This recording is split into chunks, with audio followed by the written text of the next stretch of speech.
questions. Like, what's your ideal for like Canada and all that? Okay, Canada, then as a country or like as an individual? individual. As an individual, I guess my ideal Canadian, is that what you mean? Yeah. Yeah, okay. My ideal Canadian would be someone who's open to diversity, who has some experiences interacting with people from diverse backgrounds, right? Someone who has a strong sense of justice and equality, and someone who hopefully would be bilingual. I'm French Canadian, so that's my bias. But we are a bilingual country in the Constitution, so I think it's important that people learn both official languages, and hopefully we would also start to learn to speak other languages as well, especially the languages of the First Nations peoples. I think we have sort of an ethical obligation to keep those languages alive rather than to let them die, because the language is such an important part of what it means to be a human, and every language is different, right? And every language reflects a different worldview and a different set of values and a different history, a different story. I think it's really important that we do our part to keep those languages alive. I'd also think that someone who would want to call themselves Canadian would be somebody who is interested in all of Canada and not just Toronto or not just Vancouver, right? Yeah. Someone who would think of the prairies. And I know for me, I need to visit the East Coast. I've never been east of Quebec. So I need to go to the East Coast, and I need to go north. Like, I've never been north of La Ronge area. So it'd be nice to go to like the Northwest Territories, right? Yeah. That'd be really cool to see. What else can I say? Someone, of course, who believes in sort of equality, not just culturally, but in terms of gender, and would have, I think Canadians think of themselves as being sort of peacekeepers around the world, or that used to be an identity that we had, and I hope we would return to that and think of ourselves as people who want to help the rest of the globe. And last, but probably not least, would be that we would be people who are really concerned with sustainability, right? We have most of the fresh water in the world. We sit on a lot of oil, and I hope that we would find ways to use those resources in healthy, sustainable ways, and not just be like, oh, how can we exploit this for money? But how can we use these well and set a good example for the rest of the globe? Anyway, say more.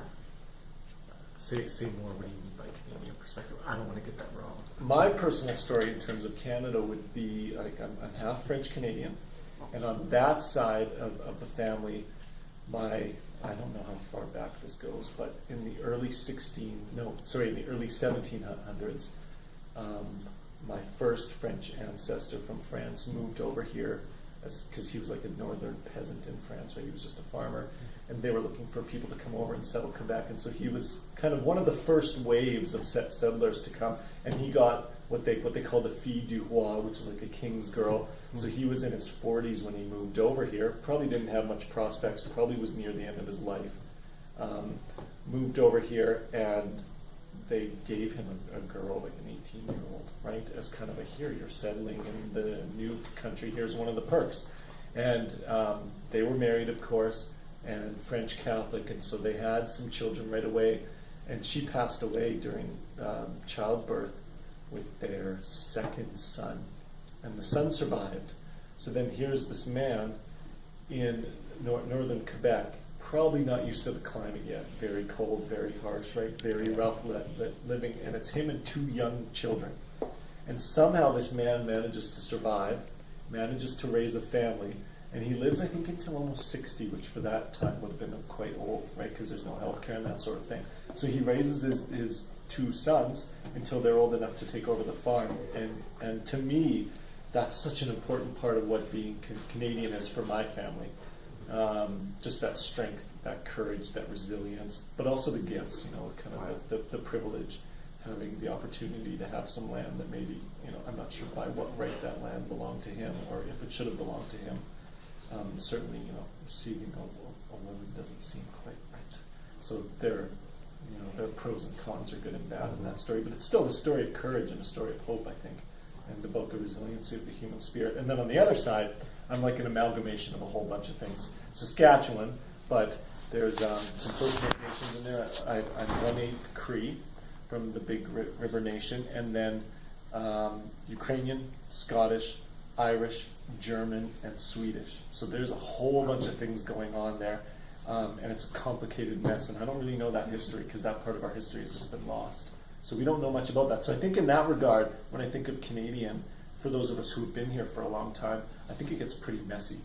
And I don't feel French, I feel Canadian. I don't feel Cree, I feel Canadian. Yeah. And in my family, my grandma's really, she's half Cree. And she's really, she doesn't, we don't talk about that side of the family. That's a really dark, buried part of her history, and she doesn't want to have anything to do. And she's probably one of the most racist people I've ever met in terms of having very strong feelings about what it is to be First Nations in Canada. And she just, because she grew up in a lot of squalor and saw some terrible things. So she wanted to distance herself from all that as much as she could, and I wish she hadn't. I would like to be closer to that part, because I don't feel connected to that part of my ancestry. So I guess when I think Canadian, kind of what I'm trying to say is there's so much diversity and so much richness, but we've lost so much of that history. So much of it has been wasted, and that there's a certain sadness there, a longing to uncover that buried past and to know more about who we are. But then at the same time, there's a beauty in that we've created a new sense of identity. I don't feel like I'm any one of those things. I feel like I'm Canadian. And if I went across the world, I wouldn't identify with Swedish people.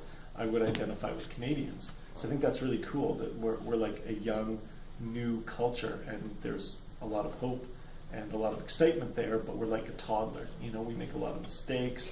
We're messy. We can get a little bit whiny if things don't go our way.